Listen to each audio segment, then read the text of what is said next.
How to have a great love life. Have you gone through a breakup recently? Are you unsure of your seduction skills, or just had too much work on your shoulders to concentrate on your love life? Whatever your reasons are for stepping out of the mating game, here's an article that will help you to meet, date, and make relationships happen. Steps. 1. Take care of yourself. Of course, there is more to someone than the way he or she looks. Dating is often made of first impressions, though, so be sure the one you'll give is good. No need to become a model, just keep your general appearance clean, nice, and attractive. Have good hygiene. Showering every day, washing your hair as often as needed, and brushing your teeth regularly are basic rules. You could also go further and change your looks a little. A brand new haircut is always popular to make a fresh start. For girls, you could try another way to make up, or have your hands done at a beauty parlor. Be sure to enjoy the change, though, or else you'll regret it. Adopt healthy habits. Sleep as many hours a night as you need, enjoy the day's sunshine, exercise regularly, eat consistent and nutritious meals, you know the list. Not only will this make you look fitter, and thus more attractive, it will also give you a healthier constitution, which means more stamina, which is not something to overlook if you plan on going out and being a dynamic person to date. Take a good look at your wardrobe. Do you like what you see? Are you tired of your regular clothes? You could consider buying some items you don't possess, for instance if you're short of trendy evening clothes, or even changing your style a bit. Or, why not, a lot. Again, don't feel forced to do that. You starting off a dating life does not necessarily mean you have to make a complete break in your life. Your clothes should make you happy and comfortable. Still, be sure you have some pieces of clothing that really suit your appearance and personality, and that will look good on special occasions. For instance, a classy shirt, becoming blue jeans, colorful sweater, little black dress. Don't hesitate to ask a good friend for advice. 2. Know what you want and don't want. Expectations vary with people. Before entering the dating scene, you have to determine what you're looking for there. Do you want a serious relationship or just a casual one? Would you be okay with having a friend with benefits or one-night stands? In short, you should check what a great love life is in your opinion. It will help when you actually meet people. For instance, dating a casual person could be considered as a loss of time if you're looking for a committed relationship. If you're not, it could be a lot of fun. 3. Stay open-minded. Determine what your expectations are, but don't consider them as an absolute rule. Things that you want now can change after a few years. The person you dismiss may have potential as a love interest. Keep open to new possibilities and new people. It does not mean you have to give anybody a chance just for the sake of giving it. However, someone who seems bland or shallow on the telephone during the first encounter could loosen up during an extended conversation over coffee or drinks, and turn out to be just shy or caught at a bad time. 4. Enjoy your single life. A popular belief is that to be happy as a lover, you first have to be happy as a single person. It may not always be true, or sad people would never find love, but that's still a wise idea. What's the point of wasting your life until you find somebody to love or even to date? You'll just make yourself sadder. It is perfectly normal to feel blue if you're lonely. But don't let that stop you from having fun. Happy and content people are much more attractive to meet.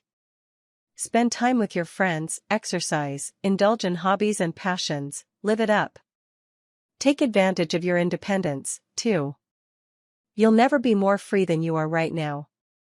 Now is the time to go abroad, form a music band, write a novel, try new things, put some wildness in your life. Remember that an interested person is always an interesting one as well, and it's not just because you're single and looking you shouldn't have the time of your life.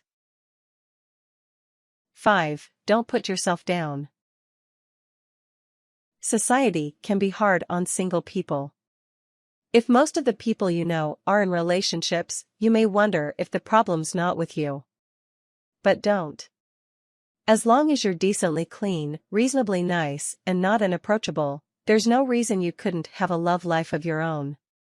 Remember that love and dating are mostly made of chance encounters, even on the dating websites. Get rid of all the self-deprecatory thinking and talking. Once you put yourself down, others are likely to do so as well. Dismiss all negative comments on your single status, either from your acquaintances or from yourself. For instance, if you're self-conscious about your appearance, keep in mind this is roughly everybody's case. Try to describe yourself objectively or ask a trustworthy friend to do so. You'll find out you have beautiful traits, just like everyone else. If you still can't get over the idea that lovable people must be perfect and you're not, visualize the persons you know who are in a happy relationship right now, or the couples you see walking down the street. Are they all gorgeous looking, or incredibly brainy? Chances they're as imperfect as you, and maybe more so. 6. Go out. If you've been single for a while, you've probably already been told that by going out you will be more likely to meet new people than by staying home watching TV, which, of course, is true. Still, living by that rule can be a bit demoralizing in time, when you force yourself out of the house and come back alone or disinterested. So keep these two principles in mind. Don't go out every single day of the year if you don't feel like it. No need to exhaust yourself. Make compromises, go out a few times a week, or at least once a week, and take advantage of the evenings off to relax, go to sleep earlier, spend some quiet time with friends or relatives. You will be in much better shape on the times you do go out, and you'll feel much more happy and impatient to do so. Don't go out just for the sake of meeting someone. That's the easiest way to be dissuaded to go on. Of course, your chance of clicking with somebody will always be at the back of your head, and it should be, but don't make it a priority. Only go out because you enjoy it. Go to see movies or exhibitions you're interested in, attend lectures at libraries, museums, local universities, have a drink at your favorite bar, go dancing, the list is endless. However, be sure that should you not meet a potential mate, you'll still enjoy the time out. Who knows what may happen? 7. Entertain yourself at home. Then, you can actually stay in and meet people. Once in a while through the year, throw a small party at your place. It doesn't have to be for a special occasion. It may not even be very expensive, if you ask each of your guests to bring something for the buffet. Of course, you may invite your closest friends, but in order to get acquainted with new ones, don't hesitate to ask persons you don't know so well to come along, like a new colleague or a neighbor. If you don't know many people, ask your friends to bring friends of their own and take advantage of the party to get to know them too. 8. Accept invitations. The next time your colleagues, schoolmates propose a going out, or a person you like but are not crazy about asks you out for a drink, take a deep breath before refusing to come along. Do you really have something more important to do? If the answer is no, just go for it. True, you may not appreciate it. And you may have a great time. Anyway, keep in mind accepting invitations is a great way to remain in that going out mood. It's easier than planning something on your own, and it's more motivating as you will be surrounded by people you already know. Besides, it will establish you as a social, dynamic person and you'll be very likely to get asked out again. 9. Keep in mind there is no right or wrong place to meet somebody. Some people claim that flirting in real life is outdated. Others that you hardly ever meet the right person on dating websites. Then, there are those who say dating in the office, class is a definite no, because of gossips and everyone knowing. What about the ones who tried the gym, theater club and declared it a dead area? You may then begin to wonder where people actually meet. The thing is, there are no right or wrong places to meet someone, there only are right and wrong persons for you. If you click with somebody, no matter if you are in the subway, a concert intermission, a coffee shop's queue, a public library with a sign "Silent Please," or a dating website. On the other hand, you could go to that fantastic bar in which your best friend has met her current lover and come home without a telephone number. So, keep your eyes and mind opened. 10. Use your network.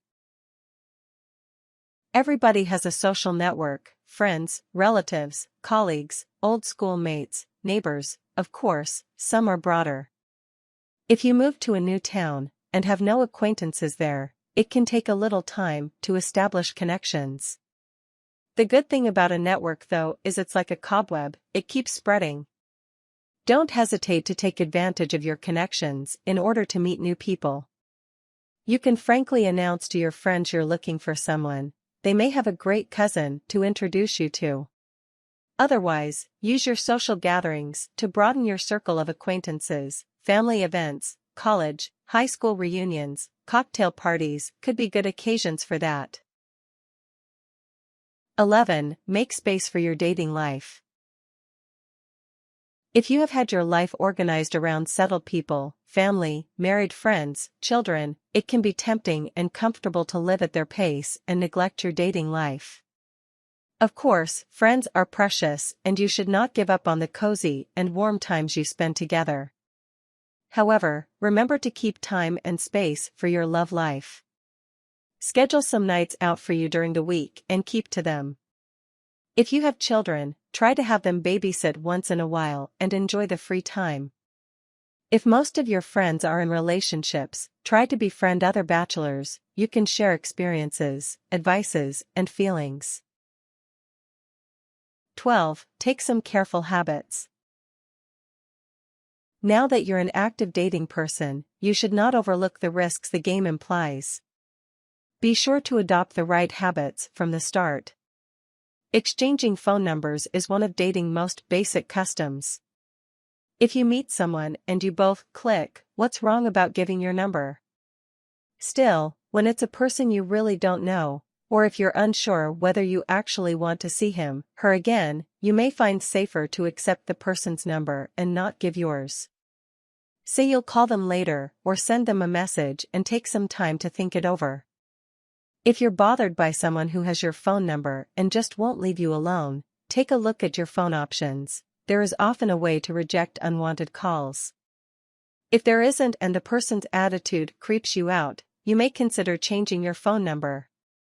If you decide to meet someone you've come across on a website dating, be sure it doesn't happen in a secluded place. Opt for a public square or a lively coffee shop, for instance. You may also want to phone the person some time before the encounter, if you've only communicated through e-mails and such. Hearing her voice will prepare you gradually for a meeting in real life. Preservatives are another area you should be concerned about. Protecting yourself from STD or unwanted pregnancy is an essential path to a happy, safe and relaxed sex life. If you have interrogations about the different ways to protect yourself, consult specialized websites. Even if you're not sexually active right now, be sure to have condoms at home. You may also take some just in case on dates that could end in a bed. One is never too careful. 13. Communicate and flirt. Okay, now you're out and you know the score, so what happens? Now you have to get familiar with the oldest dating habit, communication. Indeed, should you be surrounded by 20 eligible bachelors every day of the week, if you don't attempt to make conversation with any of them, your dating life will just stand still. Get rid of your shyness and apprehensions and start talking. It's not as difficult as it seems and will go easier and easier over time. Introduce yourself. Ask questions. Inquire about the person's activities, hobbies, and so on.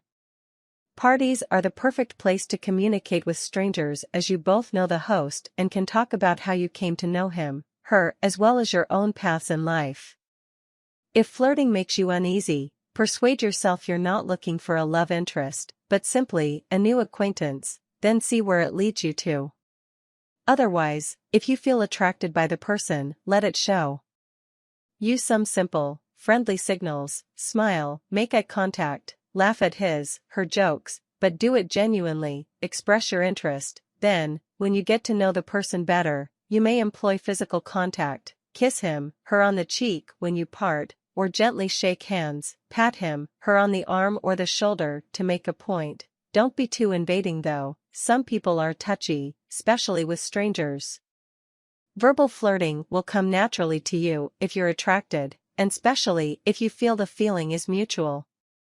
Just keep this attraction in the back of your head, it will come out, in subtle touches, in the course of your conversation. Again, don't make too blunt statements if you're unsure of the person, or of yourself. 14. Clear your phone notebook and your head of disappointing persons. As you go through the dating process, it's likely you'll meet some people who just won't be right for you. You may feel hurt over someone's neglecting to call you back, be offended by a date's behavior, or frustrated by a relationship that never seems to get started. Remember, these are not the only dates you'll get, so do yourself a favor, and forget about them. Erase their name from your notebook and phone contacts and keep them out of your mind. Of course, it's easier said than done. But it's also much simpler when you have places to go to, and new love interests to meet. Still, you can decide to give someone a second chance, you're the only judge of that. Evaluate their potential as well as your own interest, which may have changed over time. 15. Spot some great places for a date. A date often pops up unexpectedly. And suddenly, you're being asked where you would like to meet the following evening. To avoid having to answer, "I don't know," or to choose the spot in a hurry, be ahead of your time, and start looking before the invitations come crawling at your door. Take a look at your town's opportunities and make a list of the best places. Where are the not so expensive but delightful little restaurants? And the romantic parks? And the atmospheric bars and cafes? Help yourself in your search with magazines or tourist guides. Note all the means of transport, and figure out the kind of people who are likely to love these spots. 16. Get in touch with your sexuality. If you haven't done it in a while or are inexperienced, you may feel nervous and apprehensive about making love. It is quite natural. Still, keep in mind the more relaxed and spontaneous you are about sex, the more pleasure you'll get and give. Start by becoming comfortable about your own body. Enjoy the simple sensuality of a fresh breeze, the touch of warm water, the softness of your bed, and so on. Indulge in some self-love. If you feel the need, don't hesitate waiting before having sex, there's no rush. And remember, a happy sex life means knowing your partner, so open up and communicate, and most of all, know yourself. 17. Remember, once a dating life goes off, it really does. On the first weeks, months of your life on the dating scene, you may experience disappointment and feel that nothing's turning to concrete.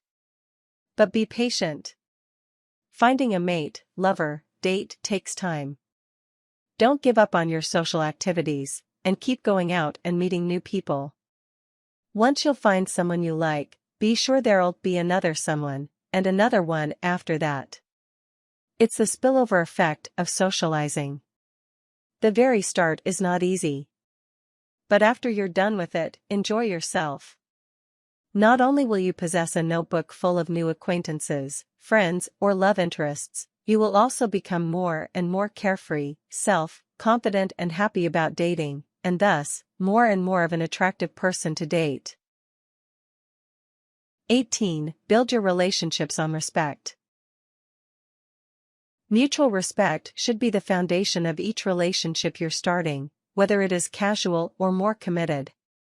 Love and passion are beautiful things, but keep away from love devoid of respect. It is dangerous and can become creepy, or at least, pretty unnerving. Stay on your guards if your love interest ever treats you with meanness, rudeness, or despise. Refuse insulting terms, hurting laughs, or dismisses of your freedom, even if they're only occasional. When a date gets really bad, make up some excuse and go away. Never stay in a relationship that brings you more sadness than joy. You don't have to put up with any condescending or violent treatment. Ask your friends, family, or even the police for help if needed. Still, keep in mind respect does not mean complete devotion or putting someone on a pedestal. Gentle laughs and good-humored teasing are a show of familiarity, but not an offensive one. Quarrels and arguments happen in the most loving relationships. So don't go to the other extreme and become paranoid or exacting with your partner. On the other hand, be sure to behave respectfully with your love interests. If you have no interest in seeing someone again, be distant but still polite. Remember to thank the person after a date invitation and ask for news from your social circle now and then. Don't get angry over little things, for instance, somebody's showing off a little late. If you disagree with a person's point of view, express your own opinions in a calm and firm manner. Keep in mind laughing and joking are great ways to bond with someone, but that mocking is not. Once you get to know a person better, be a considerate lover. Propose a lift, show interest, give a small present once in a while, cheer him, her up after a bad day, lend an attentive ear, give spontaneous hugs, and so on. Of course, don't overdo it. Don't become excessively devoted or intrusive. You can respect and love a person and still say no to him, her once in a while. 19. Trust your instincts to go further with someone. Don't pay attention to the norms. If you feel like going steady after 2 weeks of dating and so does your mate, who cares if magazines say it usually takes several months? On the other hand, if you should need more time to adapt to the idea of living with someone or go slow, just do it. But be careful to let the communication line open, so your partner knows where you stand for and that you taking some time does not mean you don't care. 20. Keep a life out of your partner. Now that you've found your mate and lives looking wonderful, just one last piece of advice. Don't forget to keep some private space in your life. The idea is not to make your partner feel excluded or jealous, of course. But because, as tempting as it seems, center your whole life exclusively around one person may become pretty suffocating in time, and for both of you. Keep in touch with your old friends, your old hobbies, and allow yourself to discover new passions and interests. You'll have plenty of things to tell your mate when you see each other, and she may use the time off to connect with her own secret garden. Still, this doesn't mean you can't do things in common. Quite the contrary. But be sure to find a good balance, so being together remains a treat.